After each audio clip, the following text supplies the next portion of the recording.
नमस्कार व्यूअर्स, मैं हूं अमीश देवगन और आज मैं आपके लिए एक न्यूज मेकर लेकर आया हूं और उनको सत्य और तथ्य की कसौटी पर कसेंगे। और इसलिए कसेंगे क्योंकि संसद में बीते हफ्ते इस हफ्ते जो कुछ हुआ है उसमें बहुत बड़ा हाथ इनका भी है। मेरे साथ मौजूद है Nishikant Dubey, member of parliament. Nishikant ji, स्वागत है आपका न्यूज 18 पर। आपका भी स्वागत है। सवाल मेरा पहला यह है कि सदन के अंदर हंगामा पहले ही हो रहा था और अब पहले एक किताब पे चर्चा हो रही थी, अब 41 किताबों पे चर्चा हो रही है और आपने कुछ ऐसा बोल दिया जिसके बाद कांग्रेस तो बहुत भड़क गई है। आखिरकार पार्लियामेंट में आप इतने वर्षों से सांसद हैं, लंबे अरसे से मेंबर ऑफ पार्लियामेंट हैं, ये हो क्या रहा है? देखिए, पहली बार एक ऐसा urban Naxal leader of the position मुझे समझ में आ रहा है, क्योंकि मेरा ये चौथी को अब अर्बन नक्सल कह रहे हैं, क्यों? आप ये देखें कि पार्लियामेंट फोरम क्या है, बातचीत करने का, अपने बातों को कहने का, जनता के मुद्दे उठाने के, गुंडागर्दी करने का तो नहीं है, या उसको बंधक बनाने का तो नहीं है। एक व्यक्ति के कारण, केवल एक व्यक्ति के कारण, राहुल गांधी जी के कारण पूरी की पूरी संसद जो है वो ठप है। किस बात पर ठप है? एक ऐसी किताब जो कभी छपी ही नहीं, जिसको मिनिस्ट्री ऑफ डिफेंस ने कभी इजाजत ही नहीं। पर वो तो हाथ में लेके घूम रहे हैं। यदि उन्होंने बाहर से मंगा लिया, अमेजन से मंगा लिया, जर्मनी से मंगा लिया, तो लीगल तो नहीं हो जाएगा ना। यदि दाऊद इब्राहिम की कोई जीवनी लेकर कोई घूमने लगे और यदि भारत में वो बैन है तो वो उनका हिसाब है। तो मेरा यह मानना है कि 1954 के आर्मी एक्ट के तहत कोई भी आर्मी का अफसर कोई किताब बिना डिफेंस मिनिस्ट्री की इजाजत के नहीं लिख सकता। यही लोकसभा के अध्यक्ष की रूलिंग है। दूसरा क्या है, इसमें एक टेक्निकल पॉइंट बहुत बड़ा है कि सही या गलत जी, लोकसभा के अध्यक्ष ने यदि कोई रूलिंग दे दी कि इसके ऊपर कोई चर्चा नहीं होगी तो उसके पर चर्चा नहीं होती, वो आगे बढ़ जाते हैं। ऐसी किताब में क्या है? राहुल गांधी जनरल नरवणे के हवाले से कुछ कहना चाहते हैं, उन्हें अगर उन्हें बोल लेने दिया जाता तो क्या हंगामा मच जाता? मैं रूलिंग पर आऊंगा आगे, लेकिन अगर वो बोल लेते तो क्या हो जाता? तो किताब कहीं छपी हो ना, मैंने तो ये किताब की बात कही है ना। किताब छपी हो, नरवाने की किताब यदि छपी हो और यदि यहां हिंदुस्तान में मौजूद है तो एक नहीं 50 बार चर्चा करें, किसको क्या परेशानी है। लेकिन आप इस तरह के बेसिर पैर की बातें करने लगेंगे। मैं आपको बताऊं, उन्हीं के ऊपर व्यक्तिगत कई एक आरोप है, तो क्या उस पर चर्चा होने लगेगी? अब आपने जिन जिन चीजों की चर्चा करी उससे तो तूफान ही खड़ा हो गया ना। आपने जो जो बोला मैं उसमें आऊंगा, लेकिन आपने संसद में नियमों का उल्लेख किया, तो क्योंकि सत्य और तथ्य की कसौटी पे आपको भी कसा जाएगा। इसमें नियम 349 बड़ा इंपॉर्टेंट है, जो कहता है कि जिन पत्रों, किताबों, अखबार का संबंध चर्चा से ना हो उन्हें मेंशन नहीं किया जा सकता। लेकिन विपक्ष का आरोप है कि आप अपने पक्ष से नियमों को अपनाते हैं। यानी कई बार प्रधानमंत्री, गृह मंत्री जेपी नड्डा चर्चा कर लेते हैं विषयों के ऊपर और केंद्रीय मंत्री भी चर्चा कर लेते हैं, लेकिन और उनका कोई संबंध नहीं होता, लेकिन वो अलाउड होता है क्योंकि राहुल गांधी बोल रहे थे, सरकार को घेर रहे थे, इसलिए उनको अलाउ नहीं किया गया। देखिए, इसमें दो चीजों पर जाना पड़ेगा जी। ये जो किताब है ना, किताब कोट करने में कोई परेशानी नहीं है। दिक्कत जो स्पीकर की रूलिंग है कि जो किताब छपी नहीं है वो बेस सिर पैर की बात आप कैसे कर सकते हैं? 349 वो कहता है। अब मैं आता हूं विषय पर कांग्रेस कह रही है कि speaker is acting on the behest of Bharatiya Janata party. Speaker neutral हैं। यदि उनको कांग्रेस इज सेइंग दिस, यदि कांग्रेस कुछ भी आरोप लगा दे, किसी स्पीकर के ऊपर आरोप लगा दे, तो वो उनकी अपनी मजबूरी हो सकती है। लेकिन मैं आपको कह सकता हूं, किताब पर यदि आप आएंगे तो किताब पर जो छपी हुई किताब है और जो लिखा है किसी राइटर ने कि ये बात ऐसे हुई, ये बात ऐसे हुई, इतिहास के पन्ने तो बदले नहीं जा सकते ना।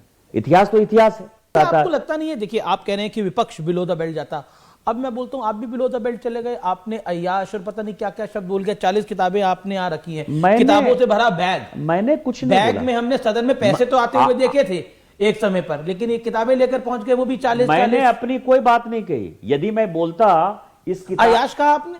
अय्याश तो किताब में लिखा हुआ है। नहीं, अय्याश यदि किताब में लिखा हुआ है तो मैं क्या करूं? यदि इसको इंडियन समर को ही लिख लीजिए, ये किताब है, आप इसको यदि देख लीजिएगा तो इसमें है कि नेहरू किस तरह से अय्याशी करते थे। मैं क्या कर सकता हूं इसमें? यदि इसके आगे आप मित्रोखिन डायरी देखिएगा तो इसमें कहा गया एचकेएल भगत से लेकर सारे लोग जो कांग्रेस के नेता हैं, उनको महिला भी चाहिए थी, उनको पैसे भी चाहिए थे, केजीबी के पेरोल पे सब थे। मैं क्या कर सकता हूं? मैं तो किताब, और यह किताब जो है मार्केट में अवेलेबल है, आप कहीं भी चले जाइए, किताब को पढ़िए। किताबों में तो बहुत कुछ लिखा हुआ है। तो किताबों में लिखा हुआ है तो इसको बैन क्यों नहीं किया? आपकी सरकार थी ना, हमारी सरकार ने इन किताबों, ये सारी किताबों में बहुत कुछ लिखा हुआ है, सब कुछ आप सदन में बोलेंगे तो वही किताब पर ही तो चर्चा करना चाहते हैं। जब आप एक किताब पर चर्चा करिएगा तो चर्चा तो हजारों किताब पर होगी ना। तो ये जो 41-42 किताब है इस सब पर चर्चा करिए। चर्चा करने के बाद लोगों को क्या है कि हम उस जमाने में आए 2014 में, जबकि सोशल मीडिया का दौर है, 24/7 चैनल है, तो हमारी सरकार तो स्क्रूटनी में, आपके इतिहास के बारे में तो लोगों को पता ही नहीं है। और जितनी समस्याएं इस देश की, जो भी राहुल गांधी उठाना चाहते हैं वो आपके परिवार की देन है, ये कौन बताएगा? लेकिन पूर्व प्रधानमंत्रियों को जब आप इन शब्दों से नवाजोगे तो फिर कांग्रेस को तो गुस्सा आएगा ही आएगा। मेरा तो नेहरू, कांग्रेस आप पे बहुत गुस्सा है। मेरा तो जवाहरलाल नेहरू जी, राजीव गांधी जी, इंदिरा जी, सोनिया जी, राहुल जी, प्रियंका जी, क्योंकि पूरे गांधी परिवार ही है, क्योंकि वो कोई पार्टी तो है नहीं, वो परिवार है, परिवार पार्टी है।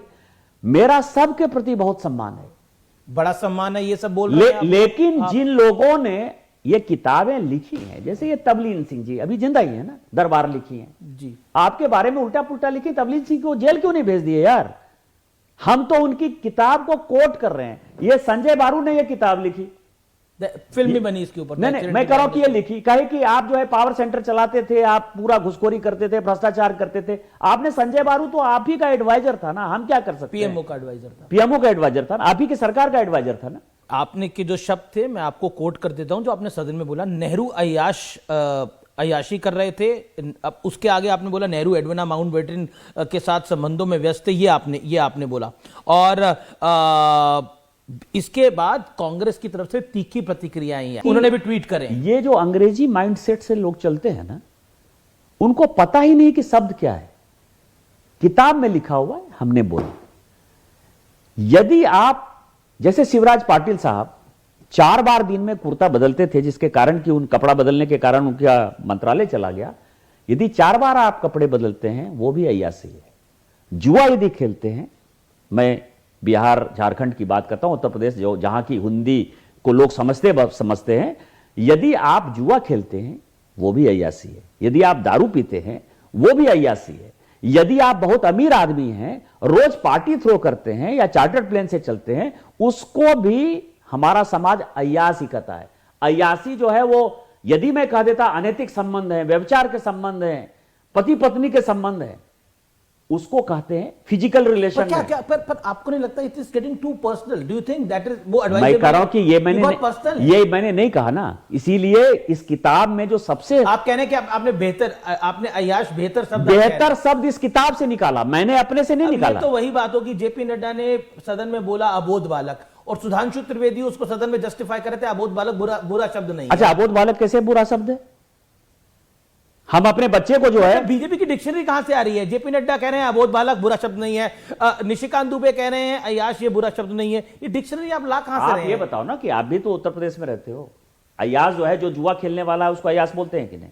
जो दारू पीने वाला है उसको अय्याश बोलते हैं कि नहीं? केवल महिला के लिए तो ये शब्द, आप अपने ऊपर महिला का बात क्यों सटा लेते हो यार? अपने आप में खुद ही आप एक्सपोज हो रहे हो। दूसरा सवाल है, यदि हिंदी आपको नहीं आती है तो आपका भ्रम है। अबोध बालक जो है, वो कहते हैं, अबोध बालक को क्या कहते हैं कि जिस बच्चे को जो है बहुत जानकारी नहीं है, जो छोटा बच्चा है, जो प्यारा बच्चा है, उसको हम अबोध कहते हैं। अबोध का तो मीनिंग यही है ना हिंदी में। चलते चलते एक सवाल पूछ लेते हैं, इन सब में से आपकी फेवरेट किताब कौन सी है, जो आपने 2 बारी पढ़ ली हो, 3 बारी पढ़ ली हो, कौन सी है वो? मेरी कई एक किताबें हैं, वो कुछ किताबें एक ही बतानी है। मैं कह रहा हूं कि जो नेहरू अनटोल्ड स्टोरी है 90, चूंकि मैं उसके, जब मेरे बच्चे जो है बाहर पढ़ते थे तो मैंने वो किताब जो है लंदन में, क्योंकि यहाँ वो किताब बैन है, तो वो मेरी सबसे फेवरेट किताब है। और मैं कोशिश करूँगा कि जब फिर मेरे बच्चे कहीं जाएं तो वो उसको किसी तरह से लेकर मैं आऊँ, क्योंकि वो लाइब्रेरी का पार्ट होना चाहिए। दूसरा, मेरी फेवरेट जो एक रिपोर्ट है वो शाह कमीशन की रिपोर्ट है, जो कभी बाहर नहीं आई, कि किस तरह से इमरजेंसी लगी और इमरजेंसी के दिनों में किस तरह से इस पूरे संविधान को बदला गया, बाबा साहब अम्बेडकर के पूरे संविधान को बदला गया स्वर्ण सिंह कमेटी बनाकर। ये 2 चीजें ऐसी हैं जो मेरी की काफी फेवरेट है। इसके अलावा करप्शन में आप बोफोर्स गेट कह सकते हो, वो 3-4 नंबर पर आ सकता है, लेकिन ये 2 किताब मेरी बड़ी फेवरेट। बहुत बहुत शुक्रिया, आपने हमारे से बातचीत करी, और आने वाले दिनों में देखते हैं सदन में क्या होता है। बहुत बहुत धन्यवाद निशिकांत दुबे जी। धन्यवाद आपका। और पहले आप ऐसे पत्रकार हैं जिसको कि मैंने इस तरह की बातें कही, और मुझे लगता है अंतिम पत्रकार होंगे। जी, बहुत बहुत शुक्रिया।